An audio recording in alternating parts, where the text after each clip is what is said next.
Jesus, pinupuri ka namin at pinapasalamatan sa kabutihan mo, sa pag-ibig mo, Panginoon o God, sa buhay at kalakasan, Panginoon, at sa pribileyo. Muli ngayong umaga, Panginoon, ay pinagkaloob mo sa bawat isa po sa amin na makapakinig, Panginoon, ng iyong pagtuturo, ng iyong paggabay, Panginoon. Guide us today at Lord, ready our hearts upang, Panginoon, ano man ang mga tatanggapin namin, mga salita mo, ay may tanim, Panginoon, sa aming mga puso, sa aming mga isipan, at may apply po namin ito, Panginoon, sa aming pang-araw-araw. Lord, salamat, Panginoon, sa anointing mo, Panginoon, O God, at sa iyong pagkilos, Panginoon, sa gagamitin mo ngayong umaga. Thank you for your anointing. Thank you for using us, Panginoon, for your glory and for the expansion of your kingdom, at sa patuloy mo, Panginoon, na paglago sa aming spiritual life.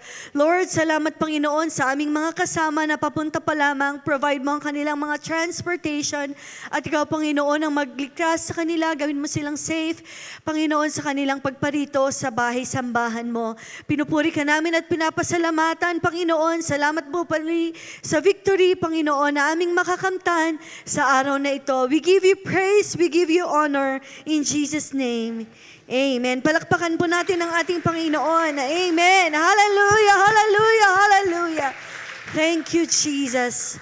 Kamayan mo po ang iyong katabi at sabihin mo, thank you for being here today. Amen. Malaya po kayong umupo, mga kapatid.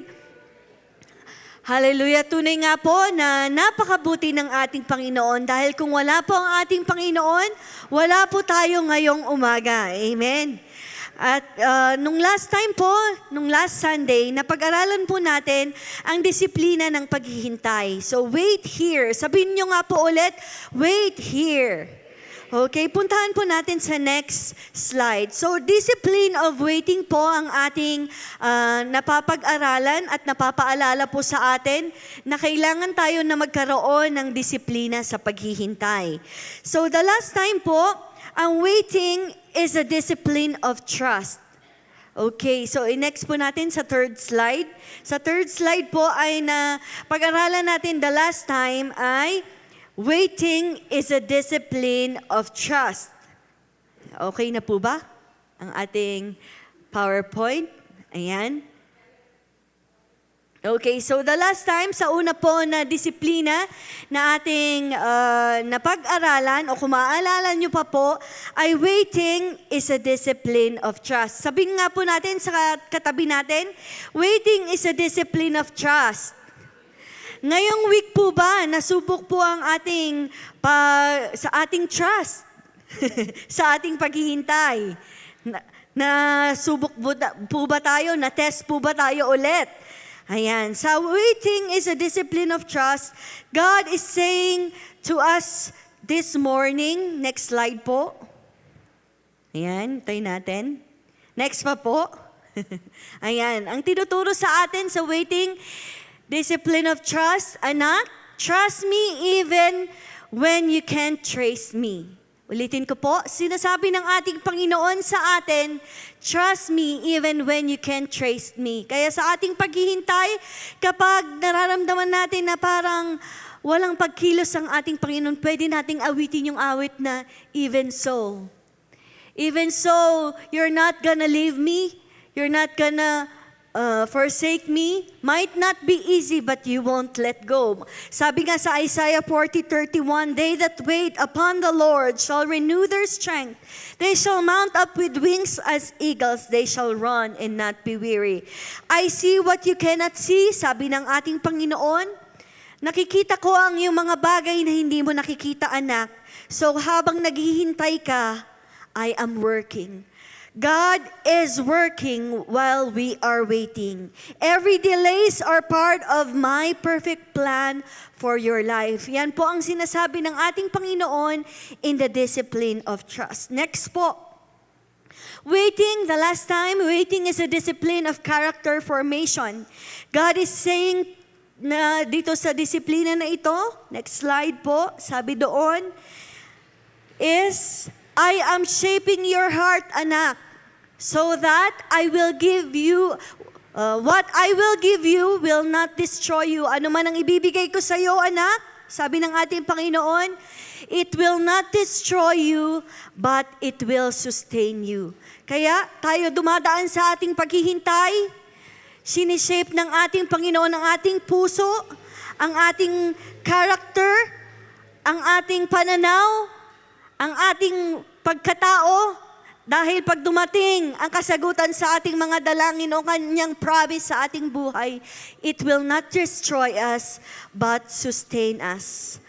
Sabi nga po, the process may seem uncomfortable. Kasi siyempre kapag naghihintay po tayo, hindi tayo, nagkakaroon tayo ng frustration. Hindi tayo nagiging, masaya kaagad. But then, sabi ng ating Panginoon, I am preparing your character to carry the blessing that I have prepared for you.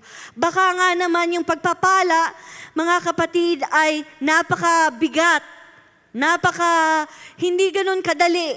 Kaya, nire-ready niya ang ating mga buhay. James 1:4 says, let patience have her perfect work, that ye may be perfect and entire, wanting nothing. Para tayo ay masumpungan ng ating Panginoon na handa sa pagpapala na inilaan niya para sa atin. So before God released the promise for each and every one of us, He develops us as we wait. Amen po ba?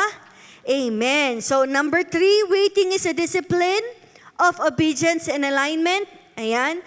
Ang sinasabi ng ating Panginoon dito po ay, don't move ahead. Don't move ahead of me. Stay aligned with my will. Huwag tayong nagmamadali, mga kapatid, dahil ang Panginoon is kalma lang. Kalma lang sa ating buhay, kalma lang na kumikilos sa ating mga buhay. Kaya ang tinuturo sa ating Panginoon sa disiplinang ito is, don't move ahead of God. Let's stay aligned with His will for our lives. Proverbs 3:5, trust in the Lord with all our hearts. Because when we completely trust the Lord with all our hearts, kalma lang tayo. Sabihin nga natin sa ating sarili, kalma lang. Kalma ka lang dyan, sister. Kalma ka lang dyan. Okay, let's go po sa next. Waiting is a discipline of faith under pressure. Okay, so last time po, huminto po tayo sa obedience and alignment. Ngayon naman po, ay pupunta tayo sa waiting is a discipline of faith under pressure. Mababasa po natin ito sa Bible at matututunan po natin ito kay Sister Hannah sa Bible. Hannah's faith through pain. Next po. God was teaching Hannah to pour her waiting into His presence through prayer and surrender. Alam naman po natin ang story ni Hannah, di ba po? She longed for a child. Ayan, gustong-gusto na po niya magkaroon ng anak. Siyempre po, dahil nakikita niya sa kanyang paligid, dahil tao rin naman siya na siguro sa simula, nag-doubt siya, natakot siya, nangamba siya, nag-question siya sa ating Panginoon, bakit Panginoon wala pa? Pero tinuro ng ating Panginoon kay Hannah to pour her heart out to prayer and surrender. Kaya nga mga kapatid, kapag tumadaan po tayo sa waiting seasons of our lives, yes, siguro kahapon nag-question ka na, siguro kahapon nag-compare ka na sa kapatid mo, sa katabi mo, siguro kahapon natakot ka na, pero ngayon, nawa na maramdaman natin ang tinuturo ng ating Panginoon through our waiting. Na paano po, just like Hannah, to pour our waiting season into His presence. Pumunta lamang tayo sa ating Panginoon. Mag-dwell lamang tayo sa presensya ng ating Panginoon. Paano po? Na hindi po tayo lalayo. Hindi tayo lalayo sa fellowship. Hindi tayo lalayo sa ating mga mahal na kasama sa gawain na kapag nagtatawag sila, kapatid, punta tayo sa prayer meeting. Kapatid, punta tayo sa Bible study. Hindi masama, hindi maganda ang nararamdaman ko ngayon. Nasa season ako ng waiting, kaya hindi na muna siguro ako magsisimba. Hindi na muna siguro ako sasama sa evangelism. Hindi na muna siguro ako magpe-pray. Hindi po dapat ganon. Kundi mas lalo tayo na mag-involve sa gawain. Mas lalo tayo maging busy sa panalangin. Mas lalo tayong maging busy to surrender our hurts, our pain, our brokenness sa ating Panginoon. Bakit po? Dahil through our prayer, through our surrender, yung tuon natin hindi natin nakatuon sa kung bakit tayo nagiging broken, kung bakit tayo nagkakaroon ng pain, kung bakit tayo nagkakaroon ng waiting, kundi tinutuon natin ang ating focus sa ating Panginoon. Amen. Kaya si Hannah, nanatili siya na mag-persist through her prayer life. Na mag-pour out, maibuhos lahat, maiiyak lahat. Sinasabi niya, Lord! Naalala ko tuloy yung doble cara nila, Brother Joshua Narvato. Iniyak sa ating Panginoon na ang panalangin na, Lord, gusto ko talagang magkaanak. Sabi ni Hannah, through her prayer, hindi na lumabas sa kanyang bibig every word na longing, kundi nag-groaning na siya in the spirit. Dahil todo na ang kanyang panalangin. And that, dahil sa panalangin na yon, in due time nasagot ang panalangin na yon. Di ba maganda mga kapatid, na habang tayo'y nananalangin, napapalakas tayo? Sa ating mga nanay, sa mga magulang, naririnig natin ng ating mga nanay mismo, kayo mismong mga nanay, when you pour your heart out to the Lord after prayer, after a time of surrender, pagkagising mo, masaya ka ulit. Pagkagising mo, nakakaawit ka na ulit. Dahil through prayer, through into His presence, makukuha ang kalakasan na nanggagaling sa ating Panginoon. Next slide. Sabi nga po sa 1 Samuel 1:27, For this child I prayed, and the Lord had given me my petition, which I have asked of Him. In the end, Hannah's waiting produced not just a son, but a prophet. Di ba mga kapatid, kung overnight lang na nag-pray si Hannah, siguro hindi prophet ang anak niya. Hindi gagamitin ng Panginoon ang anak niya. But then, through her waiting years of prayers and surrender sa ating Panginoon, tingnan nyo nga naman ang kanyang anak. Hindi po natin alam kung bakit tayo pinaghihintay ng ating Panginoon. Hindi natin alam kung bakit tayo pinapadaan sa prayer na mas matindi pa ng ating Panginoon. Dahil malay mo mga kapatid, yung answered prayer na marireceive mo ay higit pa sa inaasam mo mga kapatid. It shows that God was not ignoring Hannah, but preparing her for something greater that she could ask for. So ganun din po mga kapatid sa ating paghihintay. Huwag tayong mabagot na maghintay, kundi manalangin po tayo, isurrender natin ang ating paghihintay. Ang lesson po dito ay waiting is a discipline of faith under pressure because it teaches us to pour out to God all our hearts, not just walk away from Him, not just walk away from His presence, but to dwell in His presence. Sabi nga po dyan, discipline of waiting is when even in the delay and pain, you train your heart to God. You train your heart to keep seeking God instead of surrendering to discouragement. Bakit po? Instead of surrendering to discouragement, bakit? May mga instance or most of the time, kapag nagwe-wait tayo, nagsusurrender na tayo. Kapag na-discourage na tayo maghintay, Lord, tama na. Ayoko na, Lord. Siguro hindi po para sa akin yung promise na yan, so tama na, pero hindi po. In this discipline of waiting, kahit may delay, kahit may pain, kahit masakit maghintay, tinuturuan po tayo ng ating Panginoon to keep seeking Him, to keep on surrendering to Him, to keep on dwelling in His presence. Ang paghihintay ay disiplina. Kahit naiipit ka sa pressures of life, pressures of yourselves, kasi ikaw din mismo ang nagpe-pressure minsan sa ating sarili, di ba po? Pero kahit through all these pressures and pain, piliin natin na mas lumapit sa Panginoon, hindi lumayo. Kaya maraming salamat po sa inyong pagpapagal. Kahit na tumataas ang mga bilihin, tumataas lahat, nandito pa rin tayo. Thank you for choosing the Lord. Thank you for choosing to dwell in the presence of the Lord. Kaya kahit dumadating iyan, mga kapatid, iiyak lang natin sa ating Panginoon. Idasal natin, iluhod natin, sabi nga ng isang mga ngaral, iluhod lang yan, ituhod mo lang yan, tuhurin lang natin ang ating paghihintay. The truth in this matter is this: pressure that does not destroy faith, it reveals it.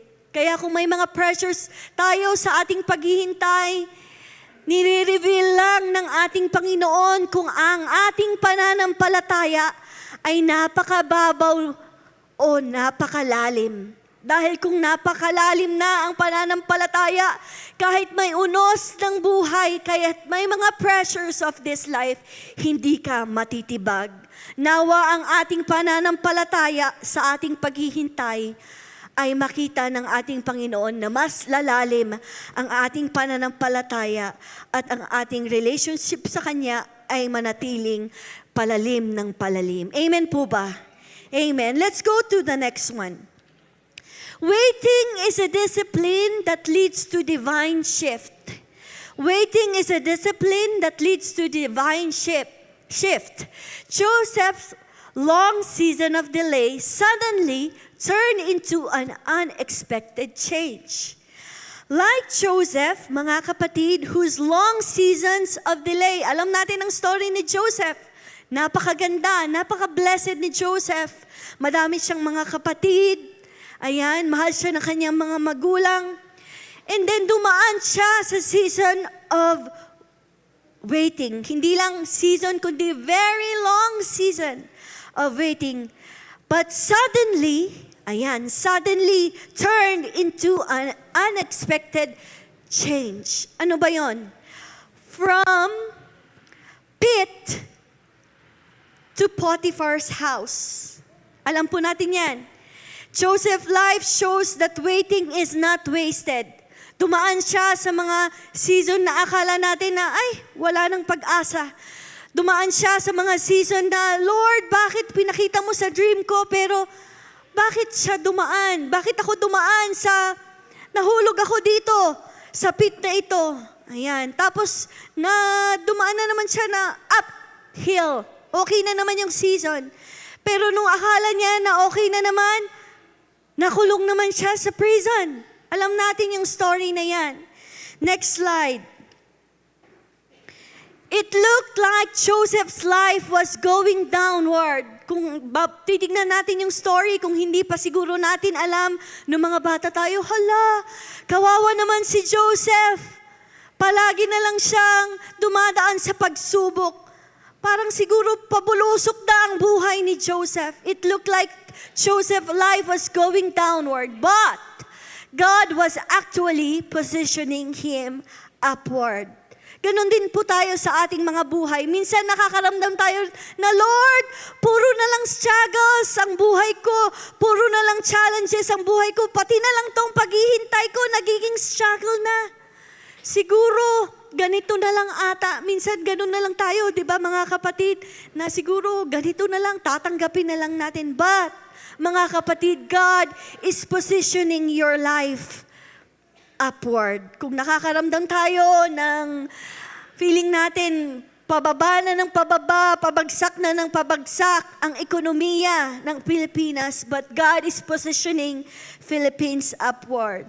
Divine shift is in one moment, suddenly, dahan-dahang bigla, di ba? Ganun yun eh. Dahan-dahan, tapos biglang meron, biglang may pagpapala. Ganun ang nangyari sa buhay ni Joseph. Sabi po sa next slide, sometimes it may feel slow, but when it happens, it can change everything instantly.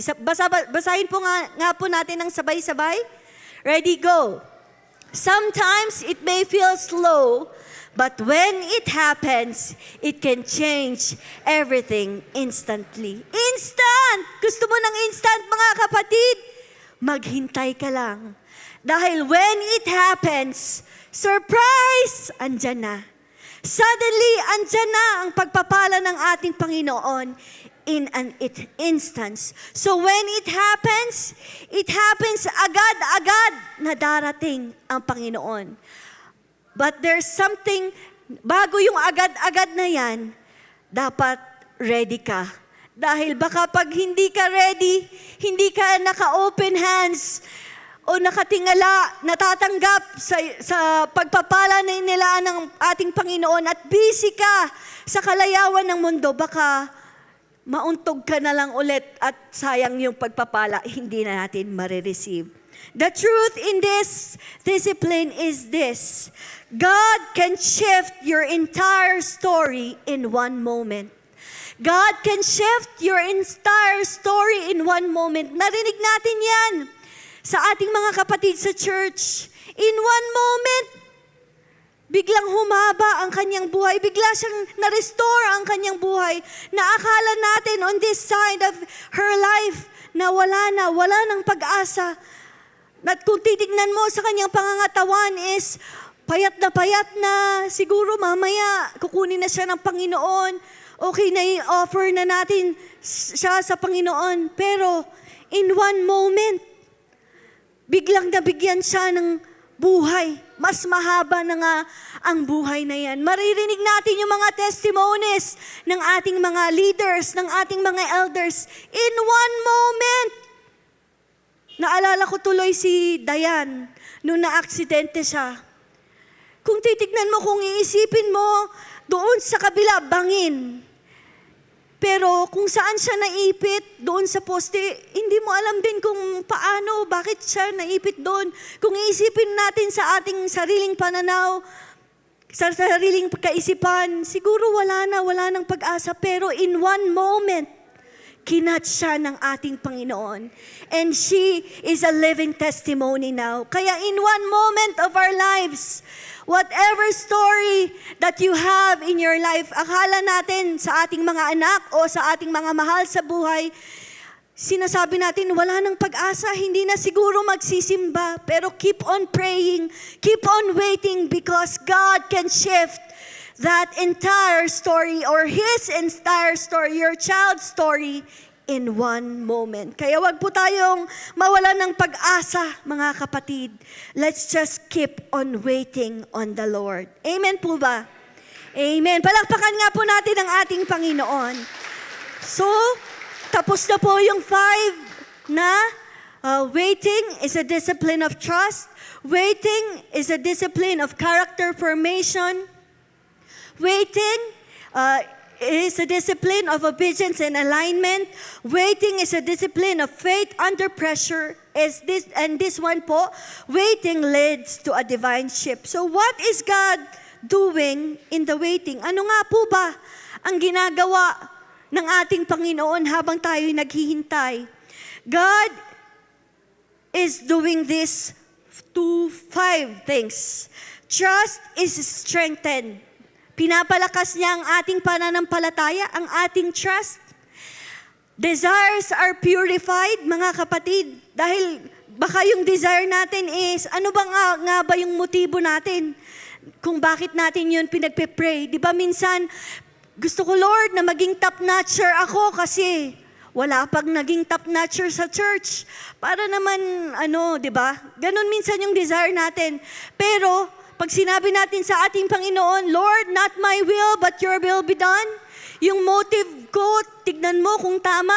Pero kung hindi tama, let it be purified. So, yung lahat ng ating desires at hangarin sa buhay, nililinis niya to. Ginagawa niyang dalisay para to glorify Him alone. Not just what satisfies us, para maging masaya lang sa ating pakiramdam, pero to glorify Him alone. Resilience is built When we say resilience, pinapatibay niya tayo. Mabilis nga ba tayong matibag? Kung mabilis pa tayong mga matibag, mga kapatid, kaya tayo siguro may paghihintay. Kaya paulit-ulit siguro tayo naghihintay kasi baka medyo isang siko ka lang, natitibag ka na. O kaya sabihin lang na, Sister, tumataba ka na naman. Tumaba ka na naman. Baka natibag ka na naman. Ba naman tong ano? Baka siguro tinuturuan lang tayo ng Panginoon. Wait lang. Wait lang. Kaya pag sinasabi sa atin yun, wait ka lang sis. God is still working. Diba? God is still working. So resilience is built. Waiting develops patience, perseverance, and inner strength. Tinuturuan tayong maging pasensyosa. Diba? Nagkakaroon tayo ng perseverance. Facing trials without all this character ay parang walang kabuluhan. Kaya, resilience is built while we wait. Gratitude is deepened. Bakit po? Baka naman kaya tayo dumadaan sa waiting season dahil kahit sa maliit na bagay, hindi tayo marunong nang magpasalamat. O baka naman nagiging entitled na tayo, na lamang tayo na, Lord, di ba anak mo ako? Dapat ganito, dapat ganyan. Hindi po. Dahil kung if we are thankful, whatever we receive, maliit man na bagay o malaki, we are grateful for it. Kahit nga mga bata, di ba, bigyan mo ng candy, napakasaya. Thank you. Babalik siya ulit. Thank you. Tayo po kaya, bigyan tayo ng candy, nagte-thank you pa rin po ba tayo? Bigyan tayo ng ballpen. Apay nga, ballpen lang. Di ba? Kasi darating na naman yung Mother's Day, darating na naman Father's Day. We need to be grateful for whatever we receive. O kaya birthday mo, inabutan ka ng isang stem na rose. Apay nga, kastoy lang. Baka pinaghihintay ka lang na Panginoon, isa lang muna, mamaya isa ulit, para may surprise effect. So kung nagreklamo na ka na kaagad, itapon na lang yung mga susunod na rose, di hindi na natuloy yung surprise. So, tinuturuan po tayo ng ating Panginoon na magpasalamat sa maliliit na bagay o malalaking bagay through our waiting season. So that we can value all the blessings more while we wait. Di ba po kapag matagal tayong naghihintay tapos dumating ang pagpapala, di ba napakasaya? Walang surprise, pag walang surprise na effect, parang, naka-ready na pala. Siguro, ang dami pa tayong sabi di ba? Pero kung may surprise effect, dumaan pa tayo sa waiting, mas masaya kang makaka-receive ng pagpapala. Sabihin nga po natin, thank you, Jesus. At ano po ang ginagawa ng ating Panginoon while we wait? Direction is clarified. Nililinaw ng ating Panginoon kung saan tayo pupunta, kung saan tayo patungo. Bakit? Baka kasi yung eyeglass natin punong-puno na ng dumi or blurred na yung eyeglass natin. Dahil gusto natin, dito tayo sa right, dito tayo sa left. Dahil feeling natin, mas maganda dito, Lord, mas maganda dito. Pero kapag sa waiting season, ginagawa ng ating Panginoon na i-direct tayo. Dito ka anak, diretso ka lang. Huwag kang pa gewang-gewang kasi baka mabunggo ka dyan, mahulog ka dyan, diretso ka lang. So doon natin marirealize na, wait lang, medyo na pala yung focus ng aking buhay. So ginagawa ng ating Panginoon na to make our path straight. We will learn God's better timing, God's better direction in our lives. Sabi nga po sa Psalms 27:14, wait on the Lord and be of good courage, and He shall strengthen thine heart. Wait on the Lord. Kaya sabihin nga po natin sa ating sarili, wait on the Lord. Pero ang tanong mga kapatid, bakit waiting feels difficult? Bakit nga naman po na ang paghihintay parang ang hirap? Maghihintay ka na makasakay. Lalo ngayon, di ba? Maghihintay ka na magkaroon ng sasakyan. Maghihintay ka makakuha ng masarap na pagkain. Maghihintay ka pag uwi mo sa bahay galing trabaho. Maghihintay ka sa nagluluto pa na iyong asawa. Maghihintay ka sa iyong mga anak kung kailang magsisimba. Bakit ang hirap maghintay? Ang tanong, di ba po? Because sometimes we confuse delay with denial. Because sometimes we fear missing out. Because sometimes we compare ourselves with others. Because sometimes we want control, or sometimes or most of the times we hate silence. Ayaw natin ng katahimikan. Di ba mga kapatid? Kapag naghihintay tayo, gusto mo may kausap ka. Gusto mo may nag-i-encourage sa'yo. But God uses waiting to slow us down so He can shape us well. Ulitin ko po ito. Because sometimes, mga kapatid? God uses, next slide, God uses waiting to slow us down so He can shape us well. Just like the potter, babalik tayo sa potter, dahan-dahan lamang yan ginagawa at minumold ng ating Panginoon. Hindi yan madalian. Hindi yan after 1 minute, tapos na. It's just like waiting. Dahan-dahan para He can shape us well. Dito banda yung may uka, dito banda yung may design, dito banda ko ilalagay yung handle, lalagyan ko dito ng kakaibang design. So, ganun po ang ginagawa ng ating Panginoon sa ating buhay. Amen po ba? So, how do we practice discipline in waiting? Next slide. This is what we do. Let us stay in prayer, not in panic. While we wait, mga kapatid, let's keep on praying. Kahit pa ulit-ulit nga tayo nagbe-pray, minsan tinetest tayo ulit kaagad ng ating Panginoon. Ay, ayan, magpapanik na naman. Siguro yung kasama mo sa bahay o anak mo o asawa mo, sabihin nagpe-pray ka na naman, pero mamaya magpapanik ka na naman. Mag-pray ka lang ulit para hindi tayo magpanik. Stay rooted in God's Word. Let's read the Bible. Let's listen to the Word of God. Let's encourage ourselves with the Word of God. Next, stay faithful in small things. Maging faithful tayo sa mga maliliit na bagay. Na sumunod tayo kahit small obedience because leads to big promotion. Yan po sa stay faithful in small things. Ano pa? Stay connected to the people of faith. Pag nakakaramdam tayo ng frustration while we wait, makikonnect tayo, makipag-usap tayo sa ating mga leaders, sa ating mga elders. Sumama tayo sa fellowship, umattend po tayo ng Bible studies para mas ma-encourage tayo na during in our waiting, God is working. Stay active in service. Stay active in service. Ulitin ko po, stay active in service while we wait. Kapag nainis tayo habang naghihintay or in every season, stay active in service. Waiting is not quitting. Kaya wag tayong mag-quit. Wag nating i-isolate ang ating sarili, kundi let's involve ourselves. We don't just wait on the Lord, we stay in the Lord. Because while we are waiting, God is working. Ulitin ko po yun. While we are waiting, God is working. Sabihin nga po natin, while we are waiting, God is working. And while we are staying, God is shaping. Habang dumadalo tayo sa mga gawain, habang ginagawa nating busy ang ating sarili sa presensya ng ating Panginoon, sinishape tayo ng ating Panginoon.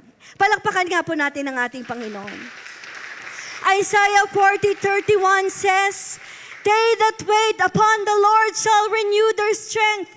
Kaya kapag dumadaan tayo sa seasons of waiting, God is renewing our strength. Alam ng Panginoon na nauubos na ang sisidlan mo sa paghihintay o sa kalakasan mo. Kaya kalma ka lang. Baka binibigyan ka lang ng oras ng ating Panginoon na magpahinga, matulog, kasi baka puro ka na lamang puyat.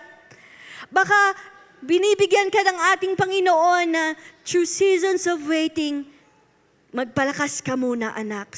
Every fathers, maybe your waiting season is building strength for your leadership. Ulitin ko po, baka yung waiting seasons ng ating mga tatay, God is building strength for your leadership.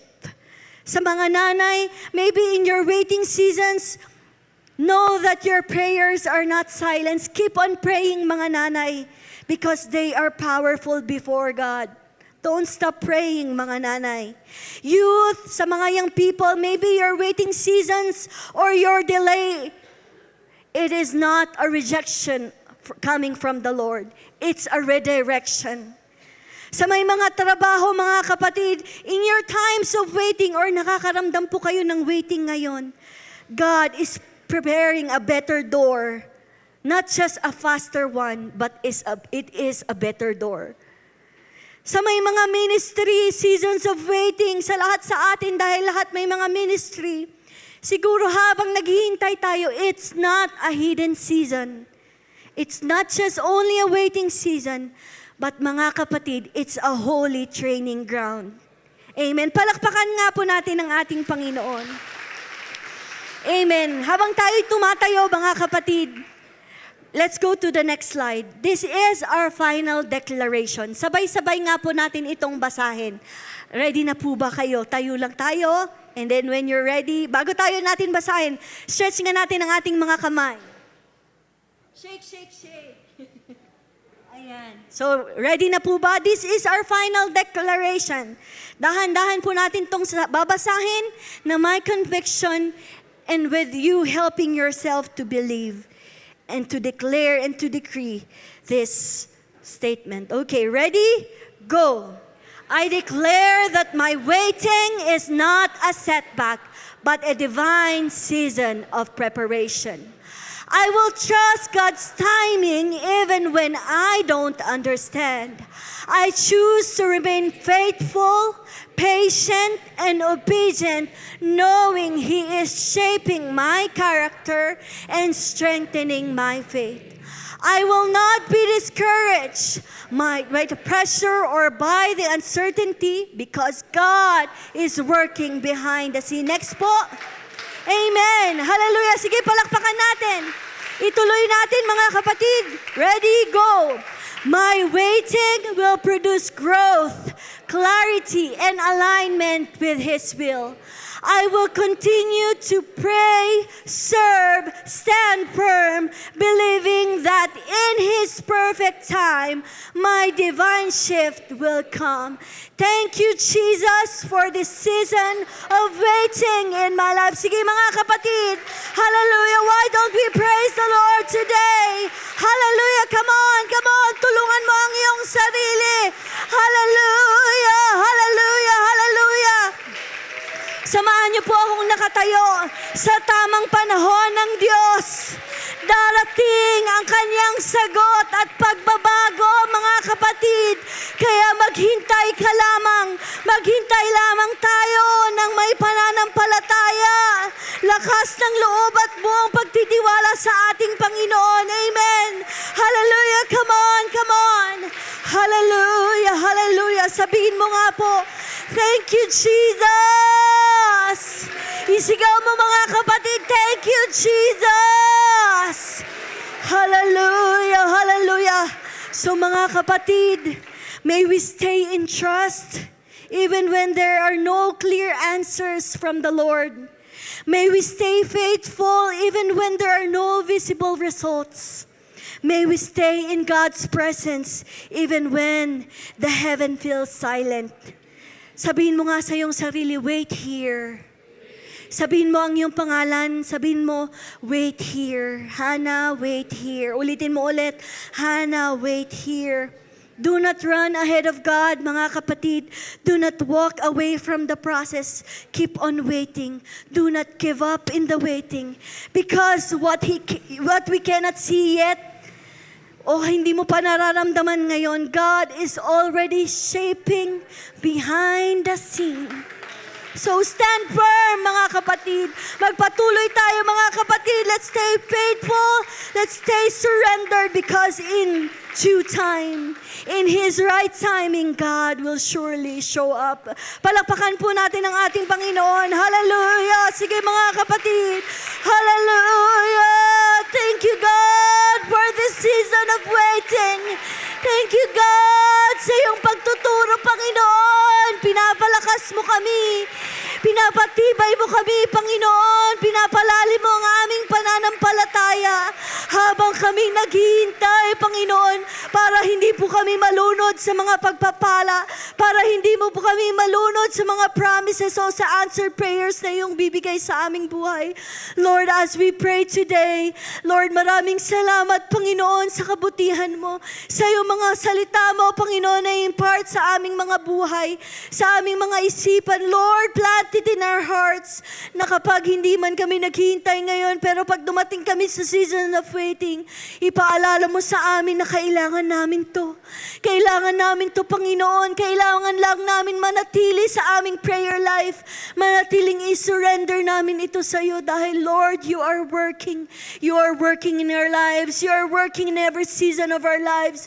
You are working in every waiting season of our life. Kaya, Lord, maraming salamat dahil in due time, you will answer it according to your will and to your purpose. And we will say, it's beautiful, God. And we will be happy. And we will give you all the glory, all the honor and praise. Kaya, Lord, manatili ka sa aming mga buhay. Manatili ka sa aming mga isipan. Manatili ka sa aming pang-araw-araw, Panginoon, para hindi po kami malugmok sa aming paghintay. Para hindi po kami mag-give up sa aming paghihintay. Pero pagpapatuloy pa rin kami, Panginoon, sa iyong presensya. Lord, maraming salamat muli sa iyong mga salita na aming natanggap ngayong umaga. Pakalakasin mo kami continually. Thank you for every blessing, every answered prayers sa mga susunod na araw na aming maririnig at aming mga kasamang magte-testify at kami rin, Panginoon, magte-testify of your goodness, of how you answered our prayers, of how we receive your promise for us and our families. We declare it, oh God, right now. We receive it, God, and we thank you. Bless our service today. Bless mo ang aming fellowship. Bless mo ang bawat isa, Panginoon. At continue, Lord, to dwell in our hearts. We give you praise. We give you honor. We give you glory. In Jesus' name, amen.